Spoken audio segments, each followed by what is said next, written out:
Windows के अध्याय में हम लोग सीख रहे थे विंडोज़ प्रैक्टिकल टास्क। पिछली वीडियो में हमने देखा था डेस्कटॉप आइकन को अरेंज करना,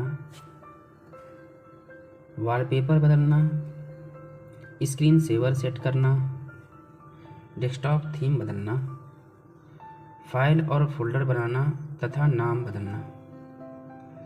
आज हम लोग सीखेंगे फाइल या फोल्डर को कॉपी, कट, पेस्ट और डिलीट करना। तो इसके लिए हम लोग चले आते हैं डेस्कटॉप स्क्रीन पर। डेस्कटॉप स्क्रीन पे आने के बाद सबसे पहले हम एक फ़ोल्डर बनाते हैं। फ़ोल्डर बनाने के लिए आपको आ जाना है न्यू में आने के बाद आपको फ़ोल्डर ऑप्शन पे क्लिक कर देना है।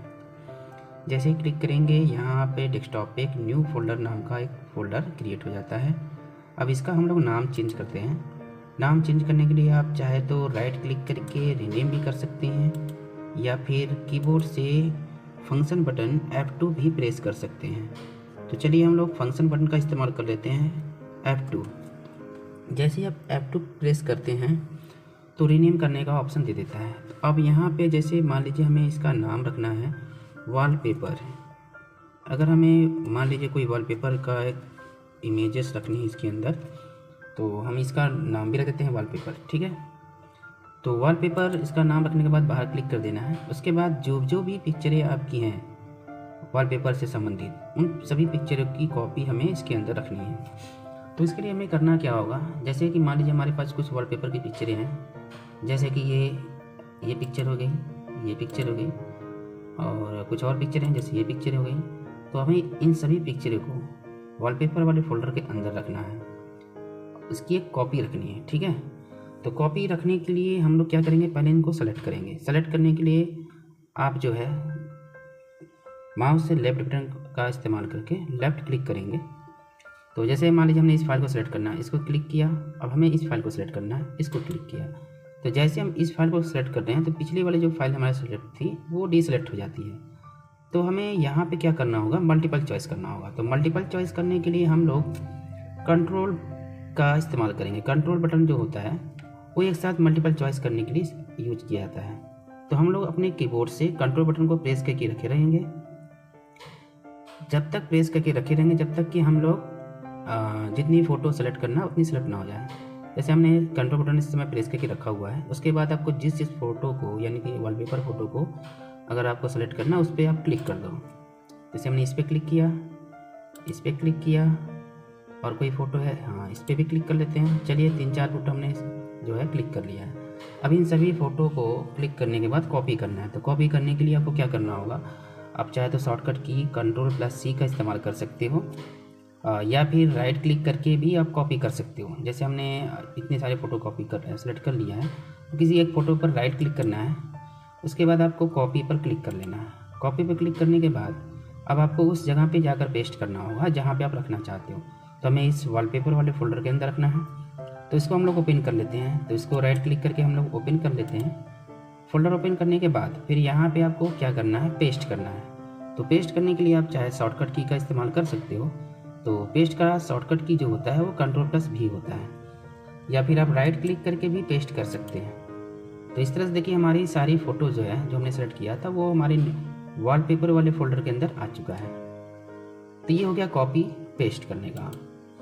दूसरा हमारा इसमें क्या करना है, कट पेस्ट। कट पेस्ट क्या है, कट पेस्ट क्या करता है, ये भी एक तरह से कॉपी की तरह ही काम करता है। बस इसमें अंतर ये है कि हम जिस फाइल को कट करेंगे वो फाइल वहाँ से हटकर जिस जगह पे रखेंगे वो वहाँ पे चली जाएगी। कॉपी में क्या था कि उसकी डुप्लीकेट कॉपी जा रही थी, यानी कि जो फाइल हमने कॉपी की तो वो उसी जगह भी थी और जहाँ पे रख रहे हैं वहाँ पे भी थी। तो हम लोग क्या करते हैं कि कुछ फाइलें हम ऐसे कट करना चाहते हैं जो कि यहाँ पे ना रहे, डेस्कटॉप पे ना रहे, वो इसके अंदर यानी वॉलपेपर वाले फोल्डर के अंदर चली जाए। तो इसके लिए हम लोग उन सभी फाइलों को सेलेक्ट करेंगे जिसको हम कट करना चाहते हैं। चलिए मान लीजिए हमने इस फाइल को कट किया, सेलेक्ट किया, इस फाइल को सेलेक्ट किया, इस फाइल को सेलेक्ट किया। अब इसे हम जो है कट करके रखना चाहते हैं।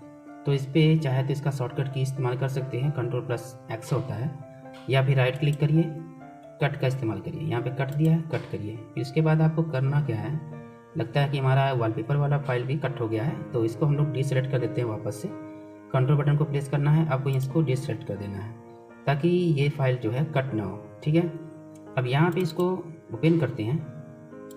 अब इसके बाद यहाँ पे राइट क्लिक करते हैं और पेस्ट कर देते हैं। तो देखिए इस तरह से जो है, अब देखिए हमारा फोल्डर वाला भी आ रहा है, इसके लिए हम लोग इसको स्किप कर देते हैं। तो देखिए इस तरह से हमारा जो फाइल था डेस्कटॉप पे वो हमारा आ गया वॉलपेपर के अंदर, लेकिन डेस्कटॉप पे देखो वो फाइलें आपकी हट चुकी हैं। तो कट से अब जैसे मान लीजिए इसको दोबारा से करते हैं, जैसे इस फाइल को भी हमको हटाने हैं, तो कौन सी फाइल, ये फॉर्म वाली फाइल जो दिख रही है, चलिए इसको भी कट करते हैं, राइट क्लिक करते हैं, कट करते हैं।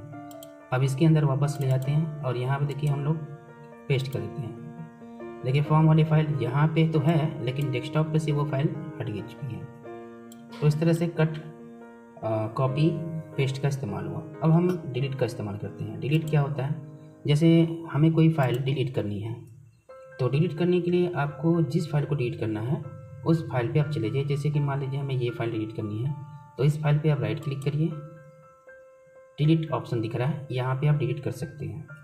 या फिर आप किसी फाइल को डिलीट करना है तो उसको आप सेलेक्ट कर लीजिए और कीबोर्ड से आप डिलीट बटन का उपयोग करके भी आप डिलीट कर सकते हैं। तो डिलीट बटन प्रेस करते ही आप जो है डिलीट कर सकते हैं। जैसे हमने डिलीट बटन प्रेस किया तो यहाँ पे तुरंत वो फाइल डिलीट हो गई, ठीक है। या फिर आप राइट क्लिक के भी डिलीट कर सकते हैं। जैसे कि मान लीजिए हमें ये फ़ोटो जो है डिलीट करनी है, राइट क्लिक किया और ये यहाँ से फ़ोटो डिलीट हो चुकी है, ठीक। तो इस तरह से आप कट, कॉपी, पेस्ट और डिलीट का इस्तेमाल कर सकते हैं। दूसरा हमारा जो टास्क है, फाइल को रिसाइकल बिन से रिस्टोर या एम्प्टी करना। इसके लिए हम लोग आ जाते हैं डेस्कटॉप स्क्रीन पे। तो हमने अभी जो फाइलें डिलीट की थी वो कहाँ चली गई हैं, रिसाइकल बिन में। क्योंकि अगर हम डेस्कटॉप पे या फिर कहीं किसी फोल्डर के अंदर से कोई फाइल अगर राइट क्लिक करके डिलीट करते हैं तो वो रिसाइकल बिन में चला जाता है।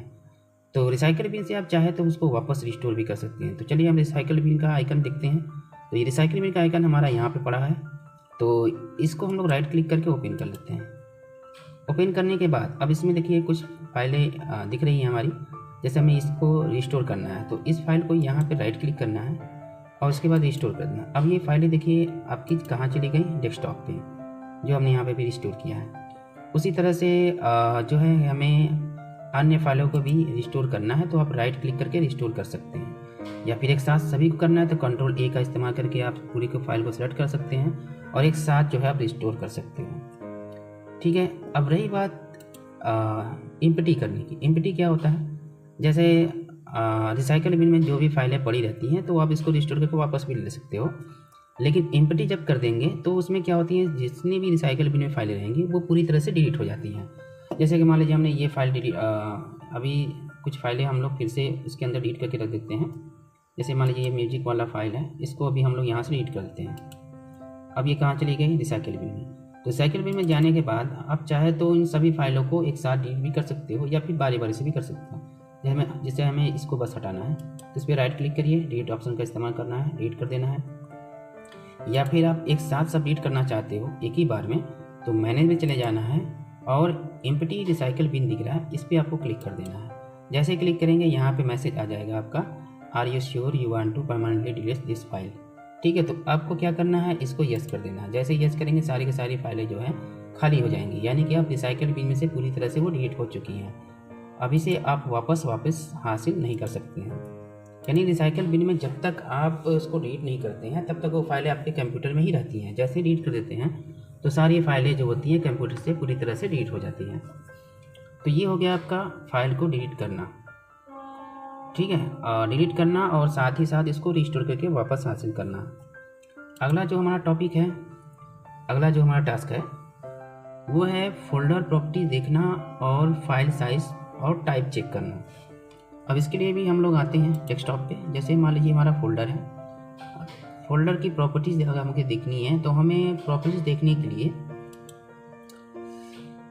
राइट क्लिक कर लेना है। राइट क्लिक करने के बाद प्रॉपर्टीज में चले जाना है। तो यहाँ पे फोल्डर से संबंधित सारी प्रॉपर्टीज़ दिखाई जाएंगी। जैसे कि यहाँ पे फोल्डर की साइज़ कितनी है, फोल्डर जो है का लोकेशन क्या है, ठीक है, और यहाँ पे इसका टाइप क्या है। जैसे यहाँ पे देखिए टाइप इसका फोल्डर फाइल दिखा रहा है, फाइल फोल्डर।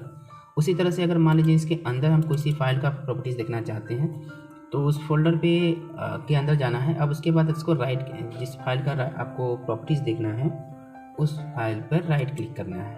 राइट क्लिक करने के बाद प्रॉपर्टीज़ में चले जाना है। अब यहाँ पे देखिए इस फाइल से संबंधित इसकी प्रॉपर्टीज़ ओपन हो गई। जैसे यहाँ पे इसकी साइज़ दिखा रही है और यहाँ पे इसका टाइप भी दिखा रहा है कि ये कौन सा फॉर्मेट का पिक्चर है। तो यहाँ पे देखिए .jpg के नाम से ये टाइप इसका शो कर रहा है। तो इस तरह से आप किसी भी फाइल का जो है साइज़ देख सकते हैं और इसका टाइप भी देख सकते हैं।